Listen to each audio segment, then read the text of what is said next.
My biggest stage is the local bar.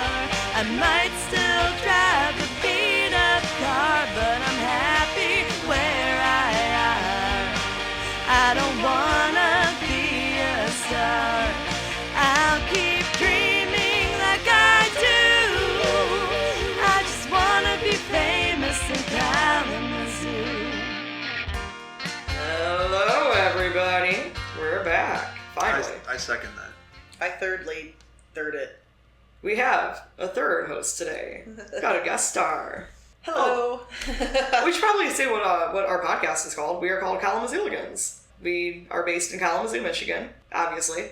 I knew that. I am not technically from the Kalamazoo. I am from the close sister cousin Battle Creek.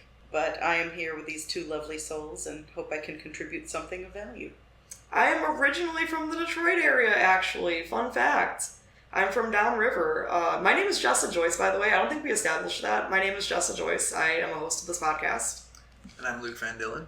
And I am special guest Carmen Shepherd. And we are the Kalamazooligans. Anyways, we've got quite a doozy of some topics to cover today, so... I'll help. I'll fall down and roll around in it. Alright, love to hear it. Start with some local news. So, there was a mass exodus at the Kalamazoo Bigby. Ex-employees allege toxic workplace. I am quoting this from MLive, by the way. Serves them right. Nearly all staff at the Bigby Coffee at, I don't know if I should say this, I don't want to dox them, Right. but have quit in solidarity after 2 coworkers were fired this week, multiple ex-employees said. Interesting. Wow. The dismissals were the final straw in a pattern of abusive language, disregard of employee safety, and management indifference, several former employees allege. So it sounds like that place, I think I applied there actually, when I first moved here. Oh, wow. Yeah, so I feel like I dodged a bullet. Oof. Yeah. Yeah. Although, I know quite a bit about toxic workplaces myself. My workplace right now isn't the greatest. I'm trying to... Actually, I did just get a new job, so... Yeah, I guess I'm out of there. But... Well, that write-up sounds like it suggests some solidarity. Like, maybe some people were let go and it didn't feel righteous. And other people were just like, yeah, this... I don't know. But interesting. We need to see if we find out anything more as time progresses. Yeah. I don't know if there's any updates. Any comments? Do they have a comment section on MLive? Comment section. Let me see. I don't think they do, actually. Probably for the best, because comment sections are usually cesspools. Let's be real. Right. Or bots. It's usually one or the other. Yeah, there's no comments I don't see. That's an interesting segue into the sheer amount of verbal abuse that happens in comment sections in general. At least... Oh my god, yes. Yeah, I mean, it's just it's a place for people to destroy people's semblance of dignity and their will to live in one fell swoop. Safely behind their computer screen. Yep. Because these people wouldn't be talking mad shit if they were in real life. No. It's all false bravery because you're behind a screen in a fake name. Yeah. This says a lot about society. Yeah. Well, maybe we could quickly open up perhaps maybe one of our most in solidarity abusive work situations, if anybody feels comfortable. Oh man, I remember just this one time I was in a music therapy internship and it destroyed my will to live. I'm gonna be completely honest. It was just the worst experience I've ever had. It soured me the entire profession, and honestly I was told straight up that I'm hurting people more by my music, and that really hurt me a lot. Because I just want to heal people, with my songs. But apparently, I was playing, too aggressively, maybe. I was, not paying enough attention, what have you. They just did not give me any grace. And, it's hard for me, especially because, I'm neurodivergent. I'm probably autistic. And I don't say that lightly. I've done, my research. I've done, there's a family history. There's a lot of stuff going on behind the scenes. I'm pretty sure, it sucks because that establishment was known for working with people with autism. And the fact they couldn't work with one of their employees or their intern who had autism is kind of telling. Yeah, that speaks volumes. It seemed what an opportunity for, calling someone in and maybe shepherding them to what they would expect of you, rather than just crushing you in that situation, just like, hey, could we try this? Or, it really just had to be something that was so, damaging to you. To the point where it took you away from something that people would want from you, Yeah, and the thing that, like, they would, like, always, like, tell me, like, you gotta work on this, and I'd improve it, and I'd, like, do better, and then, like, it just was never enough. And I hate that. I hate when it's, like, never enough. I feel like a lot...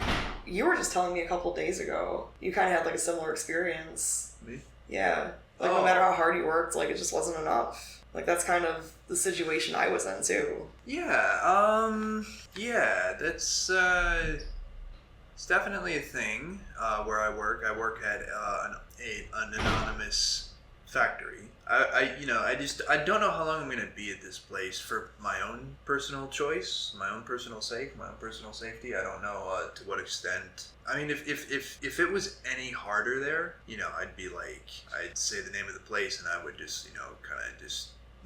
Crash out. Yeah, just lay all the cards out on the table, like nobody gets away with anything. You are all exposed for all of the really difficult things that you put your workers through. Yeah. It sounds like it's kind of toxic there too, like with the people. Well, I mean, but there is that. Don't get me wrong. And that's so important too in like a workplace, is that like you get along with your coworkers and they actually like you. I think it's hard when you're in an establishment that, constantly moves the goalpost, and there's just constant, like, the culmination of bigger and, more strenuous expectations. Yeah.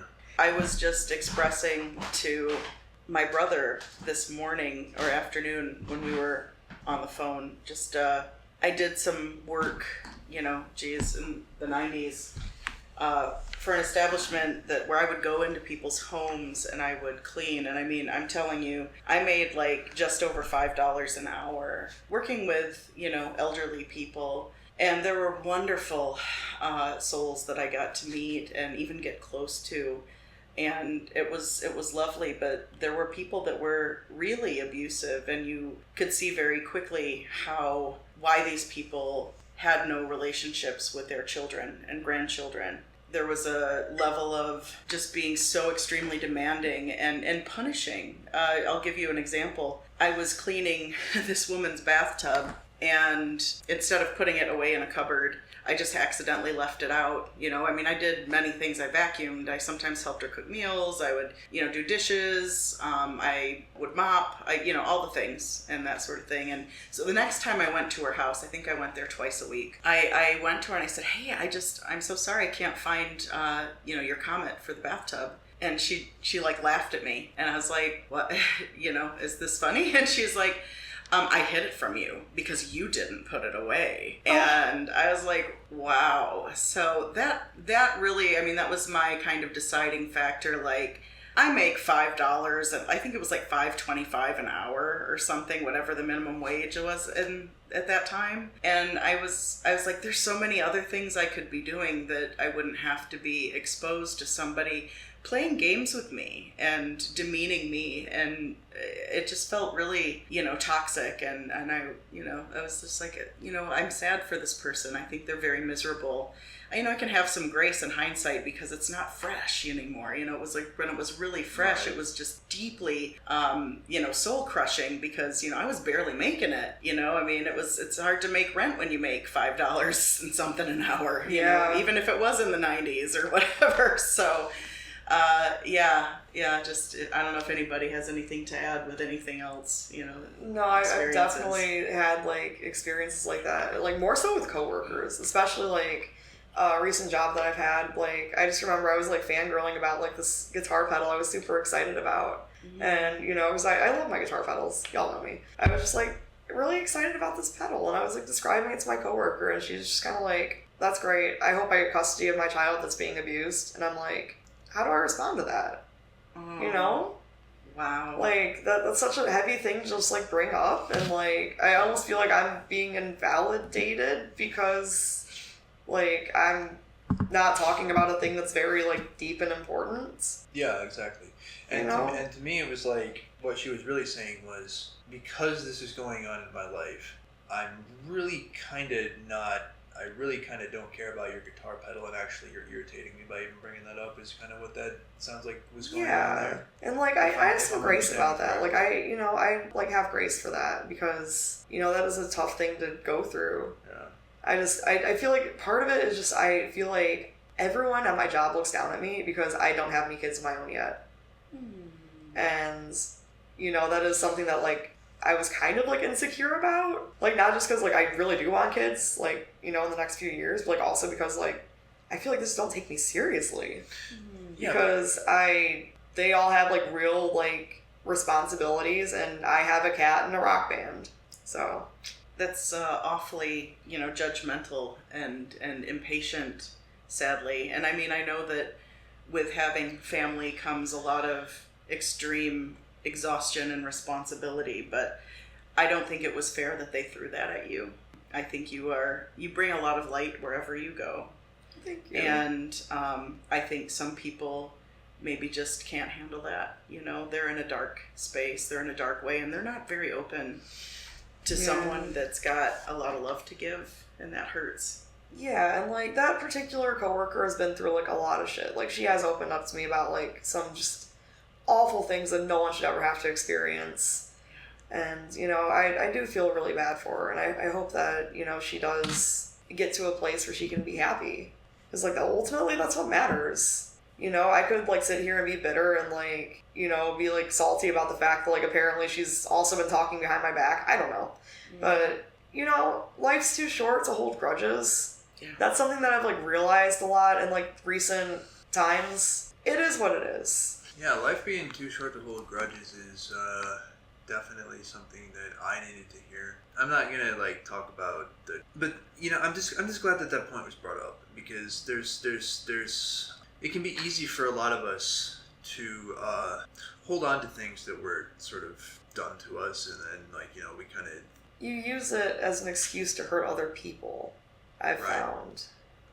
I tend to try to determine with relationships, can I proceed with this individual with any degree of safety? Because there are people that, obviously we run across in our lifetime that, you might forgive something that was really deeply damaging to the friendship, a betrayal, or, whatever the case may be. So a mistake like that, happening once is just that, it's an accident. Exactly. But that same thing happening again is now a pattern. You gotta protect your peace, but at the same time, like, you can't hold on to, like, shit either. Yeah. Like, forgive, but don't forget.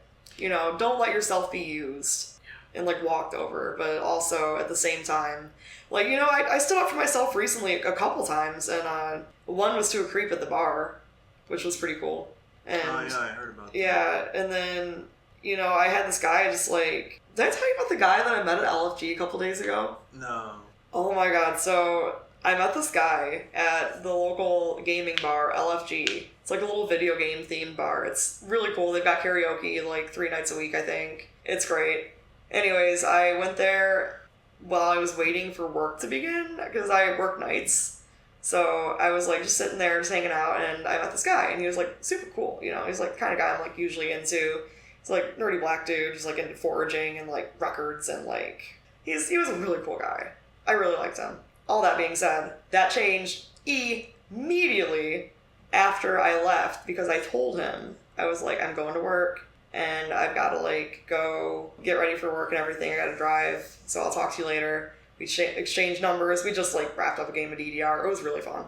But anyways, everything changed when I got a text from him, because I didn't write back to him for 10 minutes, and suddenly he was like, yeah, he just went off the rails.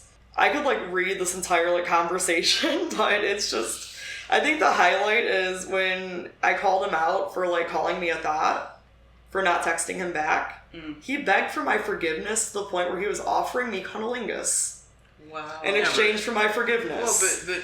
Well, but kind of that seems like he also stands to benefit from that. I mean, I'm just saying, like, but how is that like a gesture of like an apology. Yeah, like, the last place you were going is near my pussy, dude. Like, forget it. Well, I mean, yeah, He had a chance, too. He totally had a chance.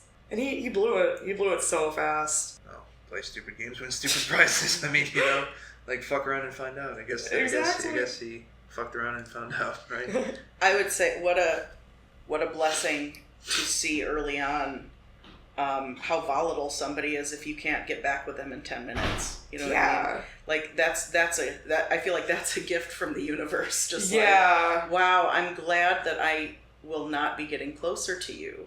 Dodged a bullet. That sounds like, to have that kind of big outburst at you sounds pretty unstable. Yeah.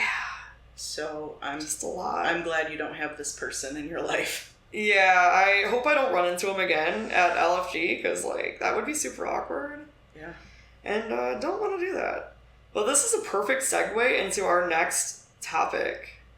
So, I wanted to read some stories from Reddit, and there is a subreddit called Stories About Kevin, and it just talks about, like, the dumbest people in the world. Kevin's sort of like the shorthand. Kevin's sort of like how Karen is like middle-aged white woman who like demands things from the manager. Kevin is like a dumb guy. That's like the stereotype, which I think is unfair because like I know a Kevin. He's like the best guy in the entire world. Shout out, Kevin. You're the coolest. But anyways, we've got this Tinder date. Kevin sends the most unhinged messages. So y'all ready for this? Yeah, ready. All right, here we go. So Kevin took me out on a first date after swiping right on my profile on Tinder.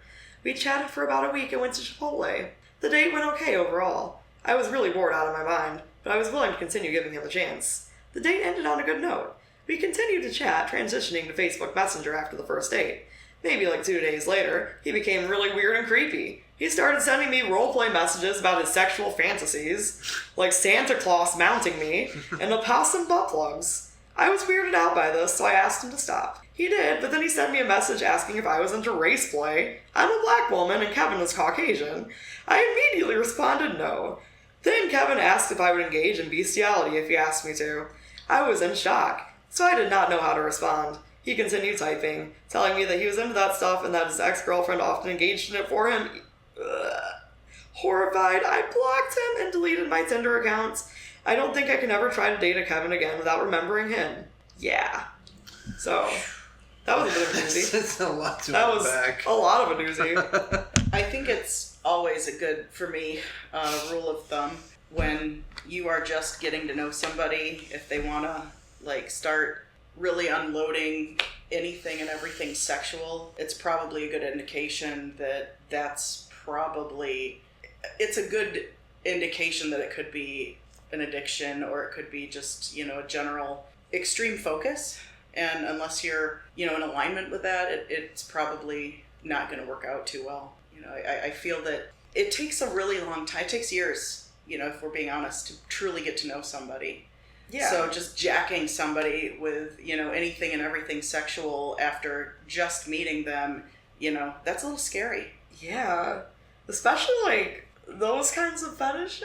Like, no kink Harm to shame animals. normally, I but, mean, like, ew. if you're hurting a creature that's not consenting, Right. that's not okay, you know? Like, I don't even...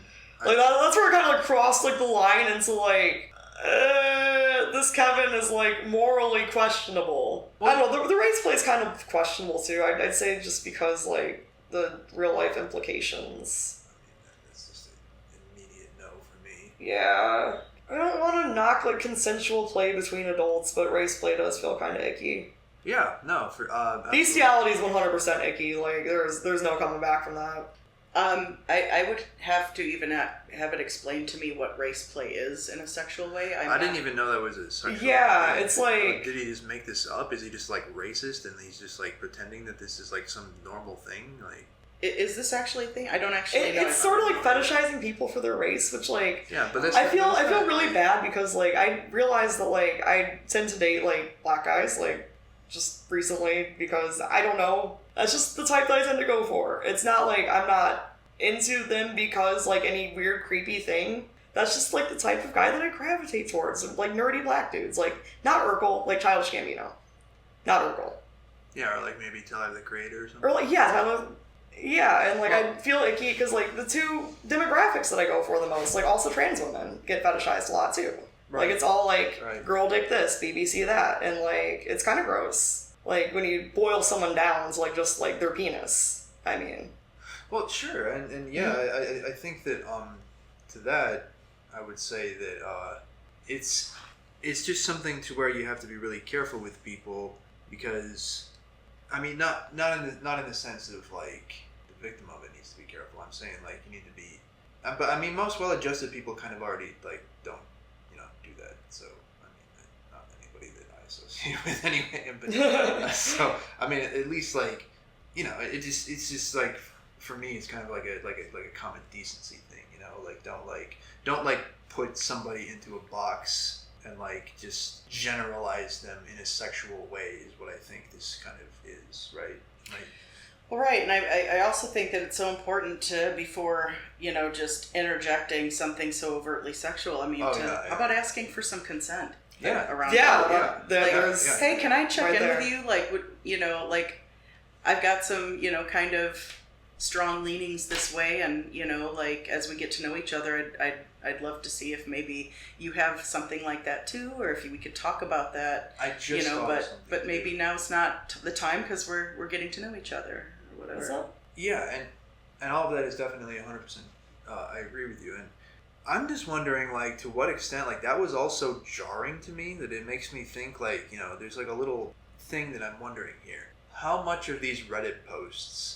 Because, I mean, for all we know, somebody just made that up because they're like, not that they really, really made it up, but for all we know, maybe they did make it up. And it's just making me think, like, to what extent are some of these things that are posted on Reddit, like, posted specifically for reactions and they just didn't happen. But I mean, a lot of it probably is rage bait.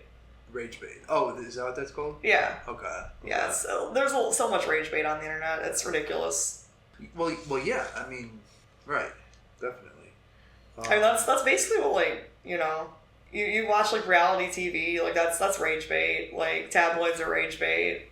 Like, BuzzFeed articles, usually rage bait. Most shit you see on the internet. Definitely. Most journalism now is rage bait. And I think it has been for a while, because, like, the whole, like, if it bleeds, it leads, but I think it's been getting worse in recent years, and I say this as a former journalism major. That leads me to an interesting segue on what you're talking about here. Okay, so obviously things do look like they're getting much worse. Where I'm trying to go with this, I wrote this question down and it was, okay, so basically, what is like a source of hope for you guys in the face of like what appears to be like just uncertainty? What are some things that ground you guys? My, loved ones and my music. That's really what's keeping me sane right now. Yeah. Those are, I mean. For me, I think a lot of it is observing the people that are doing good in the world. Even on the tiniest, smallest scale, there are people that are helping others. There are people, and I've learned from a friend of mine who does a lot of work in this regard, look for the helpers. Yeah. Support the helpers. Sometimes it's a matter of they're out there maybe doing something. Maybe you can, hang out with their kiddos for them, so that they can do this really important work. Yes. And maybe it's another way, maybe you join them, or maybe you take a class with them or something like that just is really fulfilling, and you feel like you're not just stuck, but you're actually actively learning. I think that's the part that kind of gives me some solace. Am I learning something? Yeah. And am I doing something that feels tangible, even if I'm just sitting with somebody and some really difficult things, that has tremendous value. I think the greatest gift we can give somebody is to listen. Yeah, and like just community in general is so crucial right now. With like just the way that like the world is going, like we need to lean on each other. Like there's no way around it. And like my ultimate goal, I want to start like a commune. I want to start a hippie commune. I think that would be like the coolest thing in the world. There's a lot of really great ways that could go.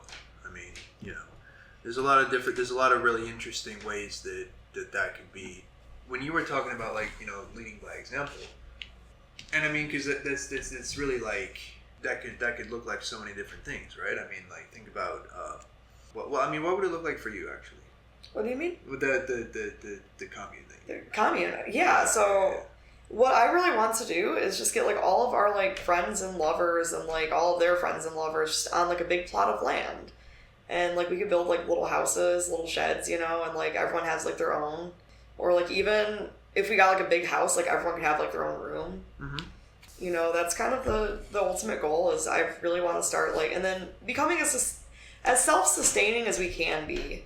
Realistically, like obviously we're gonna have to go out and like get other like supplies and stuff. Right. But I would like to learn farming. I would like to learn agriculture. I would like to learn hunting. I would like to learn how to make my own food, how to make my own clothes, all of that. Like not to like sound like a doomsday prepper or anything, but like what if the time comes where like we don't have Myers anymore? What if we can't go to the Walmart and like buy what we need? Someone needs to know how to do stuff, and that might as well be me.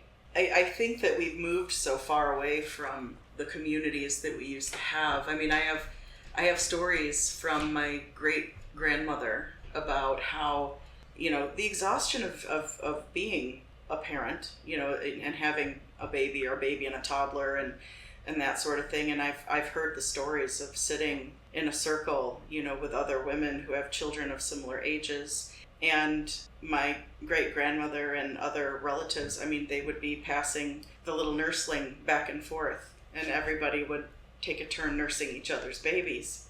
Aww. And, wow. I mean, this is something pretty unheard of today. Oh, today. Yeah, especially with like how much we've like demonized like breastfeeding as like a society. Oh yeah. my God. I just had this conversation with someone last night too about how like this guy yelled at her to like cover up while she was feeding her kid. Who? Where?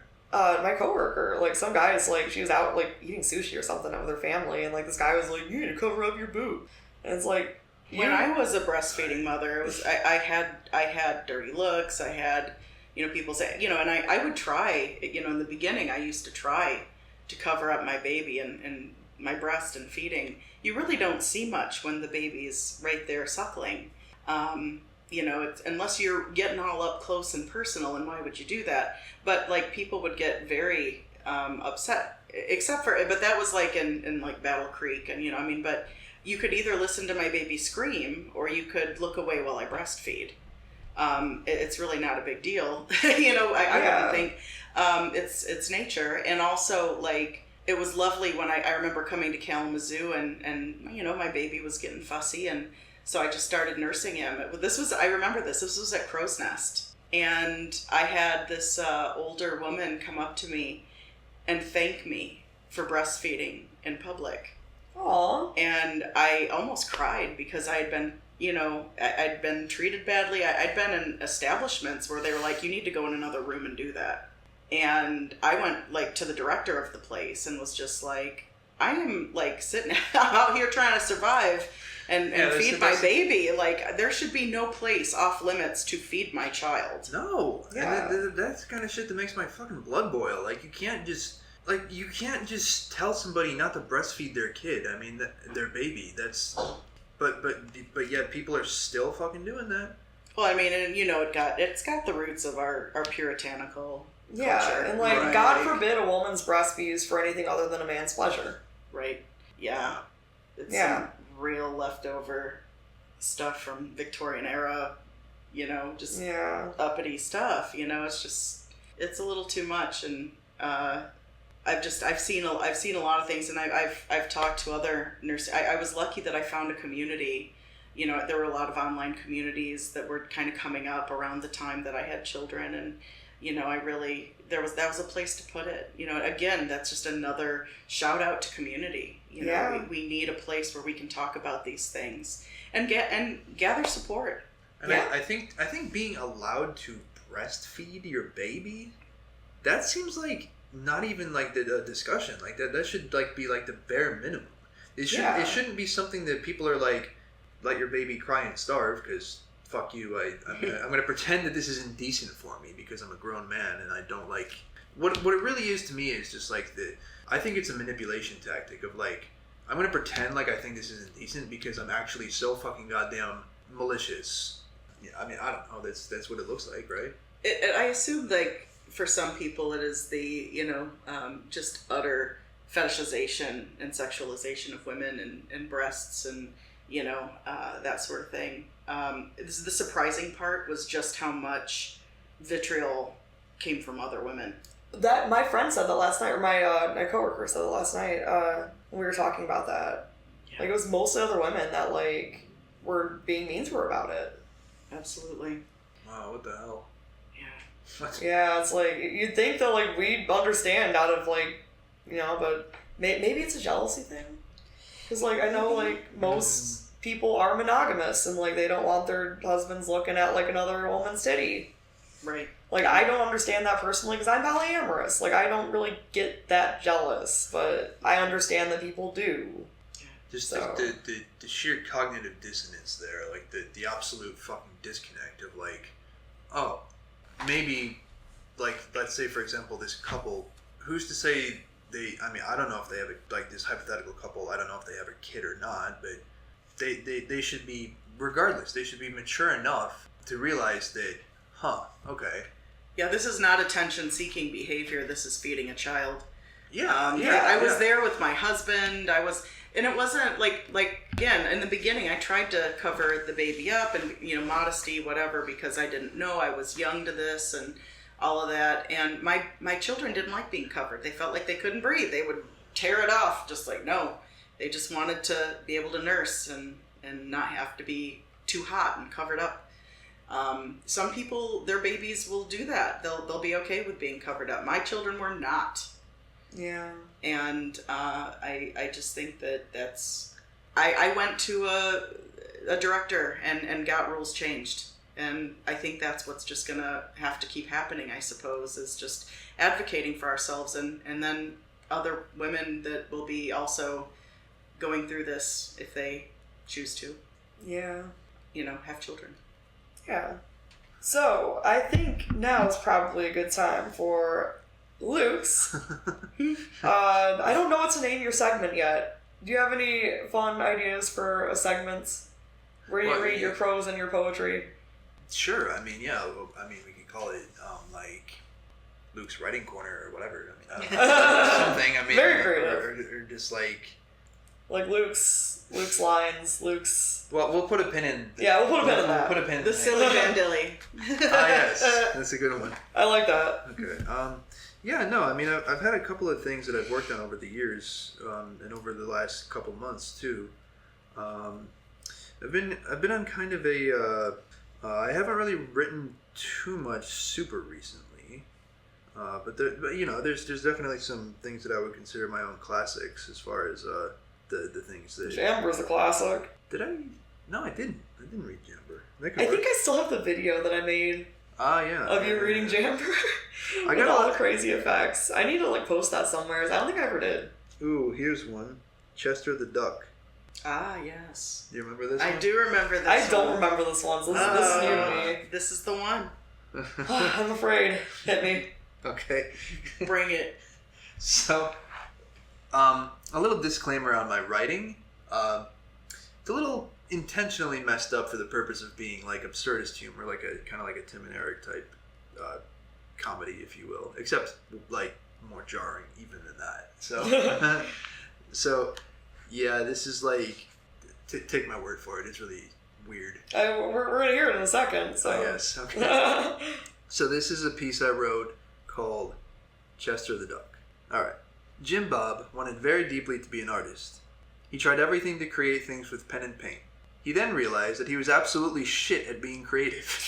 So he went out in search of anyone who would listen to his woes regarding his suck-ass art escapades. He did not find a person in particular, but instead found only a duck. It was a beautiful and a magnificent mallard duck, whom he dubbed Chester. Chester the Duck would lend Jim Bob a listening ear, if you can call it that, for the next 45 minutes, even though he couldn't understand any English, nor was capable of responding even if he could understand any. Jim Bob began to elaborate on his inability to create any magnificent works to Chester the duck. Quote, I just want to paint a picture of something, anything, maybe even a minivan. I wish I was a good artist, but it looks like I'm not. I just want you to understand how frustrating this all is for me. I hope that you can feel my pain and stress. End quote. Chester the duck, for some reason, did not fly away from Jim Bob, but rather appeared to ignore his presence entirely. Quote, I want to paint a painting of a Martian man eating a slew of humans and running amok and killing everyone. I want to paint a flurry of snow with people all bundled up hurrying to their homes or cars. If only I had the ability to do any of this, I would feel infinitely better about myself and my life. Does any of this make sense, Chester? End quote. But someone was watching Jim Bob talk to the duck for the whole 45 minutes he was doing this. This someone was a police officer, and apparently he had nothing better to do than bother Jim Bob and gaslight him into believing that he was helping, as many police officers do by their very nature. He then approached Jim Bob ready to begin his horrible and insanely unhelpful line of questioning. Excuse me, sir, the officer began. I noticed you were talking to this duck here for the past 45 minutes, and I was just wondering if everything is okay. Oh, Jim Bob began. Yeah, this is Chester. I named him that on account of his inability to name himself or be named by his parents, being a duck and everything. Is there a problem, officer? Well, sort of, replied the police officer. You see, it's very abnormal to talk to animals, don't you think? No, not at all, Jim Bob started. What is abnormal is your mom. Oh, burn! The police officer then began to cry. Well, I've always thought so myself. It looks like I was right after all. He then sobbed even more and ran away to his police cruiser where he just did a bunch of angry donuts in the dirt and grass. Where the grass began flying all over the place and he just screamed out his window at Jim Bob. I hope your little duck buddy gets ducky-wucky cancer or even eats something gross and gets a tummy ache. I hate ducks, I hate ducks, I hate ducks. And then as if by some miracle, Chester the duck flew into the police car and pecked out the officer's eyes and the officer bled to death. Oh my god! Is that how it is? Almost. He then flew away, but not before winking at Jim Bob. Jim Bob just stood there in awe. Inspired, he went home and painted 45 unparalleled masterpieces in under half an hour, averaging 45 seconds per alleged masterpiece. He would go on to become the world's first billionaire painter, coming up with miraculous utopian visions of the future, which would end up coming true in 50 years' time. So the moral of the story is, don't be afraid to talk to animals. They might just take your side on things after all. Even if that may not seem possible, they might just change your life for the better. Aww. Wholesome story at the end. I don't know if the pecking the cop's eyes out was very wholesome. And bleeding to death. And bleeding to death, yeah. Well, that part is wholesome because, and I cannot stress this enough, fuck 12. I mean, fair. There are a disproportionate number of asshole cops out there. Let me just say, maybe... that topic's kind of a can of worms. That's also a can of worms right there. Well, yeah, there's, I haven't done a lot of research on, the implications of defunding the police and all that, but, sure, I've dealt with good cops, but I'm also, a white guy, so that's a little unfair. Yeah, it's kind of you've got, a handful of M&Ms, and, there's a couple that are poison, but, do you want to chance it? Right. There's a couple, corrupt ones, do you want a chance, meeting the wrong one? I don't know to what extent we can dive into that. I don't know. Maybe not right now. I feel like it's a future episode. Yeah, probably a future episode. The things that stood out from the story, aside from that, was ducks. Do ducks actually, I wonder if ducks have names, if their parents actually do name them, but, we can't understand because, we don't speak duck. Seems like a Schrodinger's cat kind of thing. Yeah, we'll never know. Yeah. Although they are inventing, there's some kind of, AI that can, it's a collar or something that you put on a cat and it can, translate their meows now. I've heard about that. I think I saw it on TikTok. Yeah. I kind of want to go for Krubby. Just to see if he has anything interesting to say. He doesn't. I know he doesn't. He's a himbo. His head is empty. Nothing but fluff up there. Aw. Furballs. Speaking of which, that actually is a great segue to the best and worst pets, which is the very next topic that we were going to discuss today. Ants. Ants, would that be a good pet or a bad pet? Just, I was not going to specify either way. Okay. Just ants. Ants. Just putting it on the table. Putting one single ant on the table. Right. Yep. What about There's never just kangaroos? I think kangaroos make a terrible pet. Well, if they would... Kangaroos are violent. Yeah, like they kind of look like deer, but like jacked and like upright. Yeah. And like without antlers, obviously. They're so cute. Marsupial. Yeah. Looks can be deceiving. Yeah. They're herbivores, right? I don't want to think about them being carnivores. I don't want carnivorous kangaroos. Ever. So please never evolve in that direction. I feel like Kangaroos. I feel like snails are good pets.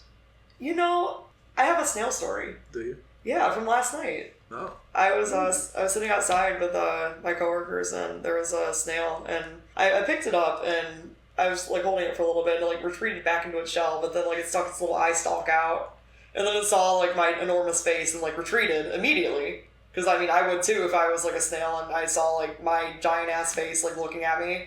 Aww. But I mean, you have to think they're a snail. Like they're not like familiar with people. And, like, you know, this, like, giant, like, primate just, like, grabbed you and, like, is staring at you. So, I don't blame the snail for shying away. Where were you that you saw the snail? I was at the nursing home. I was sitting outside on a break. And then I put it on my scrub, on my pant leg. And it, like, finally came out. It was, like, crawling around on my leg. It was so cute. Aww. It left a little, like, snail trail. This opens many questions and...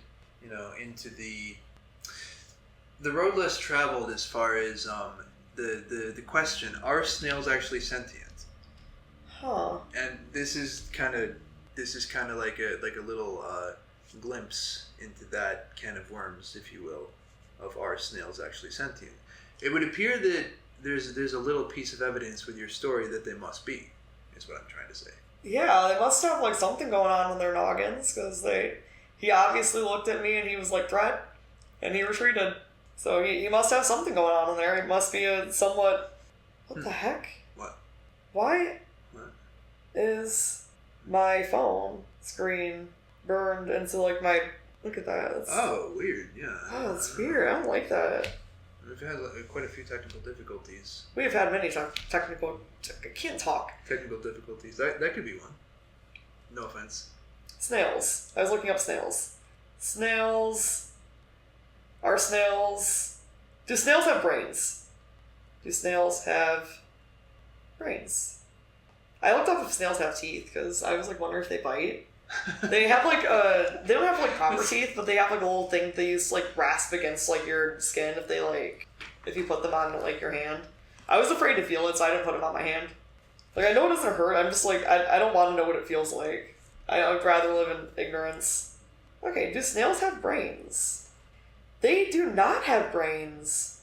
They've got a centralized nervous system that consists of a cluster of neurons connected by a nerve cord. So they actually don't have a proper brain. They do have a cerebral ganglia. Not if I have anything to do about it. Are you going to put a brain in a snail?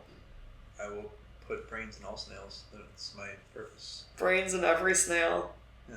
Start a snail uprising. You guys want to help? You found your calling? One brain for every snail. And then we can have snail karaoke. Ooh. Except Karaoke. that would take forever because then they would have to slime their way up to the stage. Yeah, it'll take forever. What would your snail sing? Back Then by Mike Jones. How about you? My snail's snareoke would probably be Snail. Snaleave by Snare. Wait, what? I don't understand the pun. Believe by Cher. Okay, She said Snaleave by Snare. well done. I saw this song. It was a parody song of "Take Me to Church," but it was called "Take Me to Snail Church," and it was like "Take Me to Snurch," and like everything was just like snailies, like snotter instead of water, or like snikerphone instead of microphone. Wow. Love that. I I have to can think about my snail song. It would probably be something like Cry Baby by Janis Joplin. Nice, I can see a snail singing that Yeah. snail songs. It would probably sound kind of flagellant or something and moist. I don't know. Well, Do snails have voices? I don't think they do. I'm actually gonna look. Can snails talk? Or obviously they can't talk. If a snail could talk, how would they talk? one of these days, though. Do snails make sounds? That's what I'm gonna look up. Do snails make noise? Huh. They can make soft, high-pitched whistling or clicking sounds produced by vibrations from their shells. Yeah. Huh.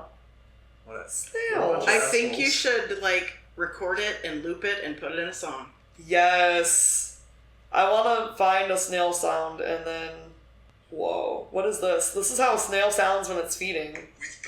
Whoa. Don't want to get a copyright, whatever. I just want to hear the sound. It looks like a very long video. That's what it sounds like. Sounds like a leaf crunch. It's just a crunch. It's literally just a crunch. That's what snails sound like. Crackle and crunch. Crack-a-lackin'. Yeah. Well, you're probably gonna get sued by General Mills or whoever is the person or the company that owns. Snap, crackle, and pop. Well, not that. I was gonna say Captain Crunch. Oh, that too. But yeah. Is that Kellogg's? They're still based in Battle Creek, right? Hardly. Huh. I gotta look this up. Because I remember when I visited there, they just smelled like cereal. Yeah. Well, they don't. You may have, no offense, been imagining things. I'm just gaslighting you. I'm kidding. Yeah, of course. I appreciate the honesty. Much has been outsourced. I'll just put it that way. Yeah, okay, I see the headquarters in Illinois. It's in Chicago. What? Really? Weird. It should be in Battle Creek. It was. Put it back. Put it back. I like it in Michigan. Let's go. I like everything in Michigan. You know Let's what put we should everything do? in Michigan. We should drive a forklift to Chicago.